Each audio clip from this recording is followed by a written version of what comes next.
नमस्कार दोस्तों, स्वागत है आप सबका हमारे YouTube के चैनल में। आज हम श्रवण करने जा रहे हैं माघ पूर्णिमा की कथा, महत्व और इसकी विधि। माघ महीने के शुक्ल पक्ष की पंचमी तिथि को पड़ने वाली पूर्णिमा को माघ पूर्णिमा कहा जाता है। माघ पूर्णिमा को माघी पूर्णिमा भी कहा जाता है। माघ पूर्णिमा के दिन पुष्प नक्षत्र होने से इसका महत्व और बढ़ जाता है।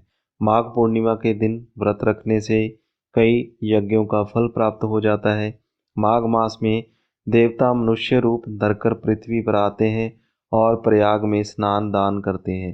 माघ पूर्णिमा के दिन देवी देवता अंतिम बार स्नान कर अपने लोक को वापस लौट जाते हैं, जिस कारण इसी दिन से त्रिवेणी संगम तट पर गंगा, जमुना और सरस्वती की जल राशियों का स्तर कम होने लगता है।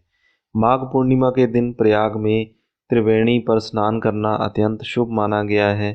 ऐसा करने से सभी मनोकामनाएं पूर्ण होती हैं और मोक्ष की प्राप्ति होती है। कई लोग माघ स्नान करते हैं, जो पौष मास की पूर्णिमा से शुरू होकर माघ पूर्णिमा तक चलता है। माघ पूर्णिमा की कथा कुछ इस प्रकार है। प्राचीन काल में एक बार कांतिका नगरी में धनेश्वर नाम का एक ब्राह्मण रहता था। ब्राह्मण के कोई भी संतान न थी, जिस कारण वह दुखी रहता था। ब्राह्मण ने बहुत उपाय करे, परंतु ब्राह्मण की पत्नी रूपमती के कोई संतान न हुई। ब्राह्मण भिक्षा मांगने के लिए प्रतिदिन दूसरे गांव जाया करता था। एक दिन जब ब्राह्मण भिक्षा मांगने के लिए एक यजमान के घर गया, तो यजमान ने ब्राह्मण को भिक्षा देने से इनकार कर दिया।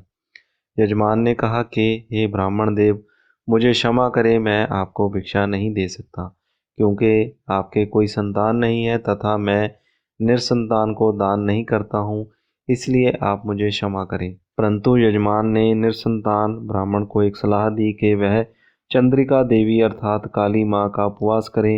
ऐसा करने से उसे पुत्र की प्राप्ति अवश्य होगी।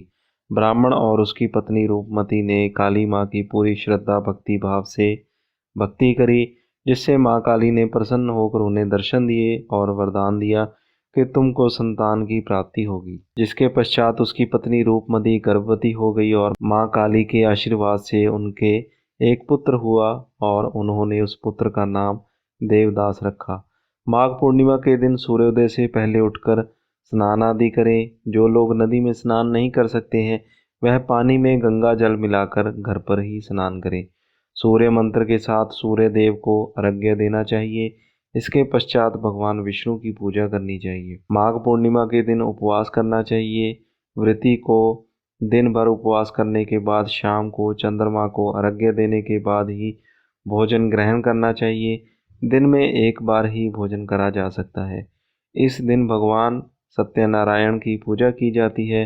भगवान की केले की पत्तियों, चंदन का लेप, तिल, सुपारी, मौली और फलों के साथ पूजा की जाती है। इस दिन मंदिरों में कथाओं की विशेष व्यवस्था होती है और लोग शाम को मंदिर जाते हैं। मध्याह्न काल में गरीब व्यक्ति और ब्राह्मणों को भोजन कराकर दान दक्षिणा देने का भी विधान है। भोजन, वस्त्र, गुड़, कपास, घी, लड्डू, फल, अन्न आदि का दान करना फलकारी माना जाता है। माघ मास में काले तिलों से हवन और पितरों का तर्पण करना चाहिए। इस दिन विशेष रूप से काले तिल का दान देना चाहिए। तिल के दान का इस माह में विशेष महत्व माना गया है। वैसे तो प्रत्येक माह की पूर्णिमा का महत्व है, परंतु माघ मास की पूर्णिमा का विशेष महत्व है। माघ पूर्णिमा को संभव हो तो संगम में स्नान अवश्य करना चाहिए। ऐसा करने से सारे पाप कट जाते हैं, सभी मनोकामनाएं पूर्ण होती हैं और मोक्ष की प्राप्ति होती है। तो दोस्तों, यह थी आज की कथा। अगर आपको ये वीडियो अच्छी लगी हो तो इसे लाइक और शेयर ज़रूर करें।